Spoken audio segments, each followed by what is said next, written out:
এক অদ্ভুত গুজব ছড়ালো প্রায় সবকটি সামাজিক যোগাযোগ মাধ্যমে।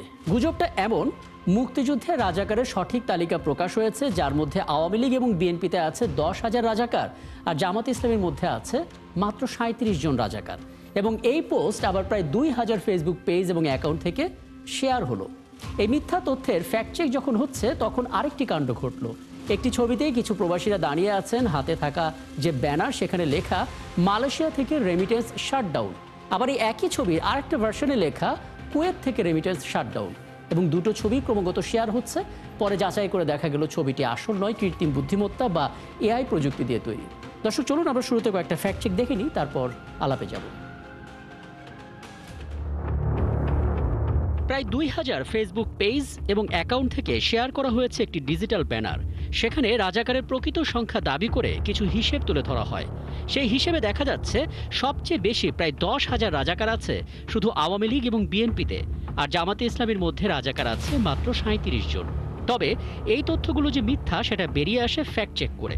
অনুসন্ধানে জানা যায় মুক্তিযুদ্ধে রাজাকারের দলীয় পরিচয় দাবিতে প্রচারিত তালিকাটি সঠিক নয়। 2019 সালে রাজাকারের তালিকায় দলীয় পরিচয় নিয়ে কোনো পরিসংখ্যানের উল্লেখ ছিল না। ইচ্ছা মতো ভুল তথ্য দিয়ে জামাতের পক্ষে প্রচারণা চালানোর চেষ্টা ছিল ক্যাপশনে। অবসরপ্রাপ্ত একজন সেনা কর্মকর্তার কাছে বিএনপির ভারপ্রাপ্ত চেয়ারম্যান তারেক রহমানের দুঃখ প্রকাশ, এমন শিরোনামে একটি সংবাদ গত 9 ডিসেম্বর প্রায় সব গণমাধ্যমে প্রকাশ হয়। তবে কিছু গণমাধ্যমের সংবাদে দাবি করা হয় সাবেক ওই সেনা কর্মকর্তার নাম মেজর জেনারেল অবসরপ্রাপ্ত সৈয়দ ফাতেমি আহমেদ রুমি। আবার কিছু গণমাধ্যমে তার নাম মেজর জেনারেল অবসরপ্রাপ্ত সাদিক হাসান রুমি দাবি করা হয়। এও দাবি করা হয় যে তিনি প্রতিরক্ষা গোয়েন্দা মহাপরিদপ্তর ডিজিএফআই এর সাবেক মহাপরিচালক ছিলেন। তবে রিউমার স্ক্যানার টিমের অনুসন্ধানে জানা যায় তারেক রহমান যে সাবেক সেনা কর্মকর্তার কাছে দুঃখ প্রকাশ করেছেন তার নাম সাদিক হাসান রুমি নয়, এবং তিনি ডিজিএফআই এর সাবেক মহাপরিচালকও ছিলেন না। প্রকৃতপক্ষে মেজর জেনারেল অবসরপ্রাপ্ত সৈয়দ ফাতেমি আহমেদ রুমি নামের সাবেক এই সেনা কর্মকর্তা ছিলেন স্পেশাল সিকিউরিটি ফোর্স এসএসএফ এর সাবেক মহাপরিচালক। ওদিকে কুমিল্লা নিউজে ডিজাইন সংবলিত একটি ফটোকার্ডে দাবি করা হয়েছে খালেদা জিয়া এবং তারেক রহমানের ছবি ভাঙচুর করেছে শিবির। ফটোকার্ডে একটি ভাঙচুর চালানোর ঘরের চিত্র দেখানো হয়েছে, যেখানে খালেদা জিয়া ও তারেক রহমানের ছবিও পড়ে থাকতে দেখা যায়। তবে ভালো করে ছবিটি বিশ্লেষণ করে দেখা গেল দাবিটি মিথ্যা। ছবিটি কুমিল্লার নয়, নারায়ণগঞ্জের ঘটনার, এবং সেখানে আধিপত্য বিস্তারের ঘটনার পরবর্তী দৃশ্য এটি। সবচেয়ে বড় কথা, কুমিল্লা নিউজ এমন কোনো ফটোকার্ড বা সংবাদ প্রকাশ করেনি। কুমিল্লা নিউজের ফটোকার্ড নকল করে এটি তৈরি করে গুজব ছড়ানো হয়েছে। গত 3রা ডিসেম্বর ডাক, টেলিযোগাযোগ ও তথ্য প্রযুক্তি মন্ত্রণালয়ের এক বিজ্ঞপ্তিতে জানানো হয় আগামী 16 ডিসেম্বরের পর থেকে প্রবাসীরা দেশে ছুটি কাটানোর জন্য 60 দিনের বেশি অবস্থান করলেই তাদের মোবাইল ফোন রেজিস্ট্রেশন করতে হবে। এই ঘটনায় মালয়েশিয়া প্রবাসীদের ক্ষুব্ধ হয়ে সামাজিক যোগাযোগ মাধ্যমগুলোতে রেমিটেন্স শাটডাউনের বিষয়ে প্রচারণা চালাতে দেখা যায়। এরই অংশ হিসেবে সম্প্রতি মালয়েশিয়া প্রবাসীরা রেমিটেন্স শাটডাউনের ব্যানার হাতে পেট্রোনাস টাওয়ারের সামনে দাঁড়িয়ে ছবি তুলেছেন, এমন দাবিতে প্রায় সব সামাজিক যোগাযোগ মাধ্যমে একটি ছবি প্রচার করা হয়েছে। একই ছবি কুয়েত থেকে রেমিটেন্স শাটডাউনের দাবিতেও প্রচার করা হয়েছে। এসব ছবিগুলোকে ভালো করে যাচাই করে দেখা গেল একটি ছবিও আসল নয়, সবগুলো তৈরি হয়েছে কৃত্রিম বুদ্ধিমত্তা বা এআই প্রযুক্তির সহায়তায়। দর্শক, আজকে ফেক নিউজ স্ক্যানারের প্রতিবেদন তৈরি করতে গিয়ে দেখা গেল প্রতিটি গুজবের একাধিক ভার্সন তৈরি হচ্ছে, তারপর একসাথে সবগুলো সামাজিক যোগাযোগ মাধ্যমে ছড়িয়ে দেওয়া হচ্ছে। সাথে জুড়ে দেওয়া হচ্ছে আপত্তিকর, সংবেদনশীল আর উস্কানিমূলক ক্যাপশন। মানুষকে বিভ্রান্ত করতে জনপ্রিয় গণমাধ্যমের ফটোকার্ডও নকল করা হচ্ছে।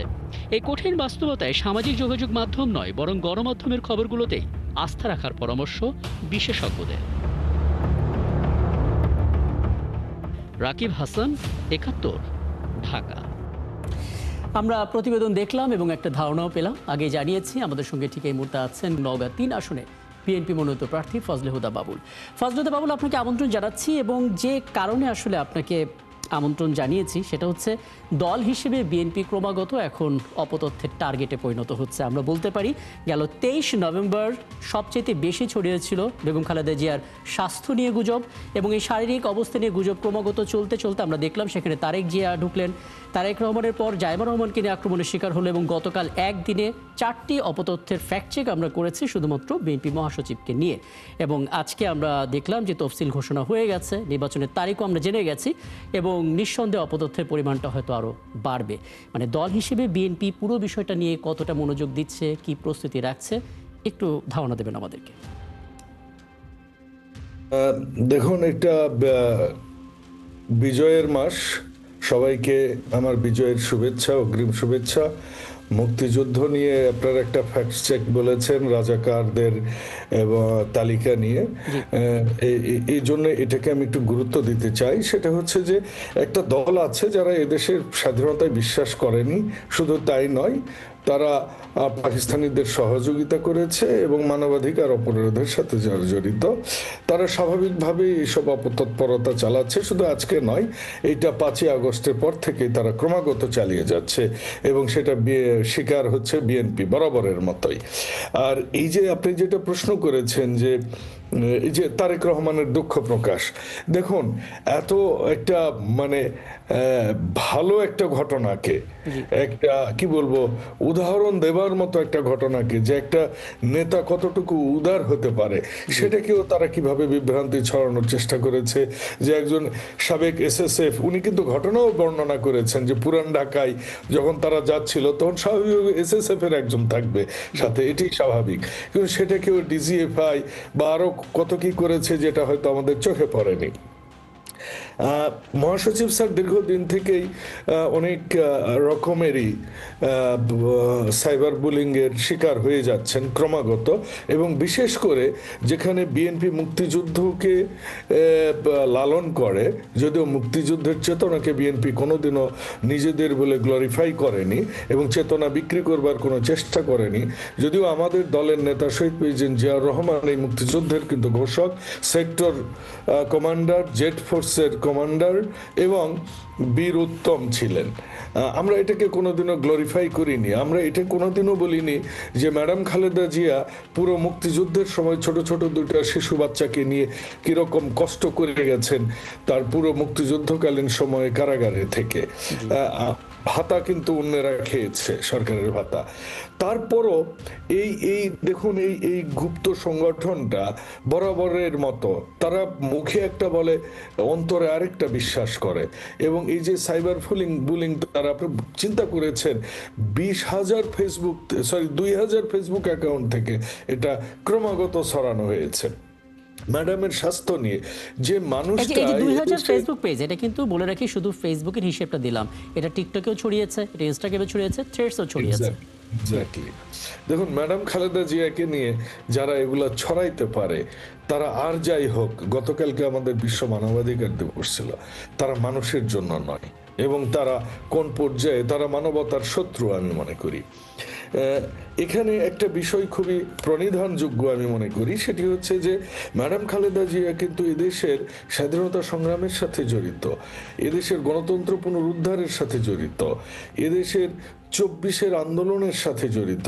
ম্যাডাম খালেদা জিয়া কোনোদিনও আপনার কি বলবো এটাকে, যে মাথা নত করার কোনোদিনও পররাষ্ট্রনীতিতে বিশ্বাস করেননি।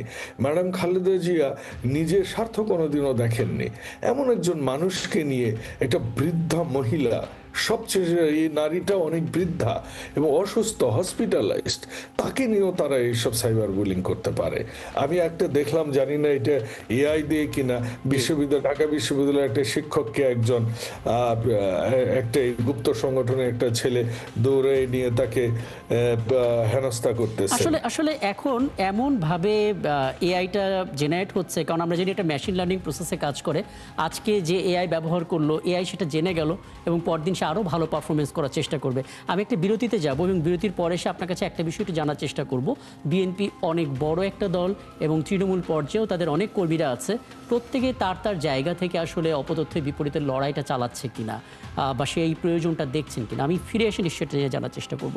দর্শক, আপনারা আছেন ফেক নিউজ স্ক্যানারে, ছোট্ট একটা বিরতি নিচ্ছে, আমাদের সঙ্গে থাকবেন।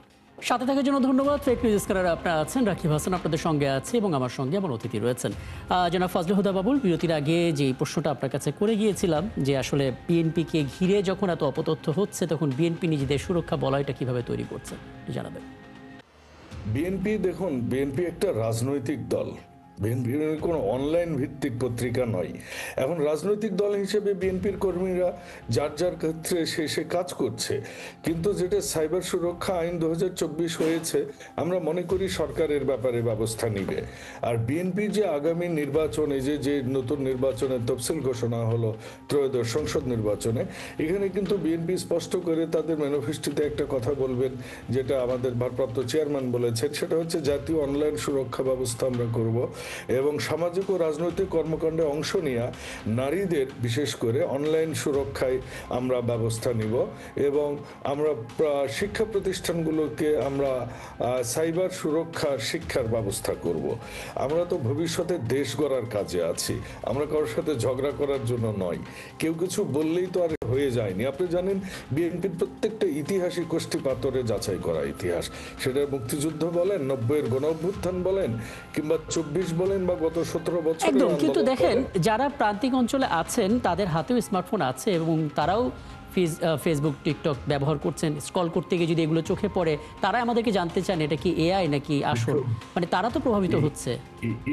এইটা আমাদের মিডিয়া সেল একটা ব্যবস্থা গ্রহণ করার প্রস্তাব এসেছে, কিন্তু এখন যেহেতু আমরা সবাই মিডিয়া সেল এটা নিয়ে কাজ করবে আমরা আশা করছি এবং সেরকম প্রস্তাবনা আমাদের মধ্যে অলরেডি আছে। কিন্তু বিষয়টা হচ্ছে কি, যে আপনি যেটা বলছেন যে এখানে সরকারকে এগিয়ে আসতে হবে, কারণ মিডিয়া তো নিয়ন্ত্রণ বা রেগুলেট করার কথা সরকারের। সরকার সেক্ষেত্রে যেটা সাইবার সুরক্ষা আইন করেছে সেটা বাস্তবায়ন হলে আমার মনে হয় এগুলো বন্ধ হয়ে যাবে। কারণ একজন মানুষ যখন আরেকজন মানুষকে অ্যাটাক করে তখন এটা কতক্ষণ আর সে নিজেকে সামলাবে। একদম একদম, আমরা আসলে যে জিনিসটা সরকারের কাছ থেকেও প্রত্যাশা করেছিলাম যে একটা বড় ধরনের প্রচারণা থাকবে সেটা রাষ্ট্রীয় গণমাধ্যমগুলোতে, যাতে করে দেখেছেন যে আরপিওতে এসেছে, নির্বাচনী আচরণমালায়ও সাইবার বিষয় নিয়ে এসেছে সেখানে, এবং এআই নিয়েও কথা। সবশেষ একটু বলবেন আপনি, আপনি নওগাঁ 3 আসনে বিএনপি মনোনীত প্রার্থী এবং আগের যে কোনো সময় তুলনায় বলা হচ্ছে এবার প্রার্থীদের একটা বাড়তি চ্যালেঞ্জ মোকাবেলা করতে হবে এই সাইবার বুলিং বা অপতথ্যের সাথে। আপনি নিজে কতটা প্রস্তুত আসলে? ফরচুনেটলি আমার এখানকার লোকাল ছেলেদেরকে আমি অনলাইনে বেশ ভালো মাত্রায় তাদেরকে ট্রেন আপ করতে সমর্থ হয়েছি এবং তারা বেশ সাপোর্টিভ ওয়েতে কাজ করে।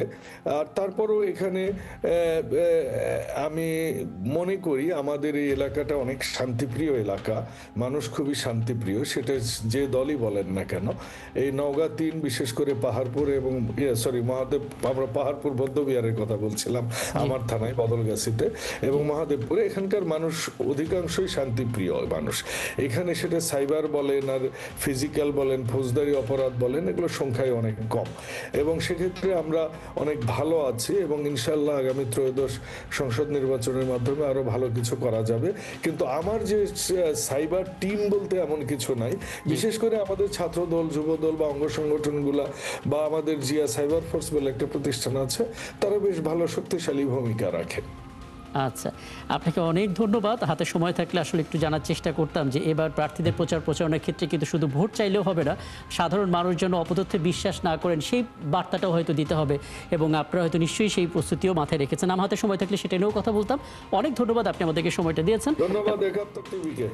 জি জি, দর্শক আমাদের সঙ্গে ছিলেন এতক্ষণ নওগাঁ 3 আসনে বিএনপি মনোনীত প্রার্থী ফজলে হুদা বাবুল এবং আপনারা আছেন ফেক নিউজ নিয়ে 71-এর নিয়মিত আয়োজন ফেক নিউজ স্ক্যানারে। প্রতিদিন আমরা রিউমার দূর করতে হাজির হব ঠিক একই সময়ে একইভাবে, এবং আপনারাও যুক্ত হতে পারেন। যে কোনো খবর যদি আপনাকে সংশয়ে ফেলে সেটার স্ক্রিনশট আমাদেরকে মেইল করতে পারেন। মেল আইডি দেখতে পাচ্ছেন fns.71tv@gmail.com এই ঠিকানায়, অথবা ফেসবুকেও যুক্ত হতে পারেন facebook/fake news scanner এই ঠিকানায়। আমরা সেই তথ্যের ফ্যাক্ট চেক করে আপনাদের জানাবো।